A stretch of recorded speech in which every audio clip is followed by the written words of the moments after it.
शेख नजीर साहब ये भी యూసఫ్గూడ से है బోరబండా से है షేక్ నజీర్ గారు కూడా ఏమంటున్నారు నా కొడుకు హాస్పిటల్లో ఉన్నాడు నీలోఫర్లా కనీసం నీలోఫర్ దవాఖాన్ల సూదులు మందులు కూడా బయట కొనుక్కొచ్చుకోమంటున్నారు దవాఖాన్ల సాఫ్ సఫాయి లేదు మందులు ఇస్తలేరు ఎట్లా బతకాలి మేము ఆటో డ్రైవర్లము రోడ్లు కూడా ఒక ప్యాచ్ కూడా రోడ్ లేదు సార్ 2 సంవత్సరాల నుంచి రోడ్ ప్యాచ్ కూడా లేదు బండ్లు మొత్తం ఖరాబ్ అవుతుంది రాహుల్ గాంధీ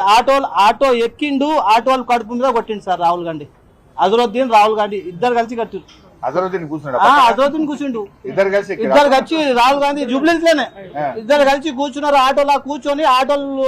కుటుంబంకి మొత్తం నాశనం చేసిరు మరి ఆ జూబ్లీస్ ఇలా మోకా వచ్చింది 100% సార్ నేనైతే 10 రోజు ఇంకో ఎలక్షన్ దాకా కంపల్సరీ బండి ఆపుతా 2 సంవత్సరాల నుంచి ఏం లేదు కానీ 10-15 రోజు ఎలక్షన్ దాకా బండి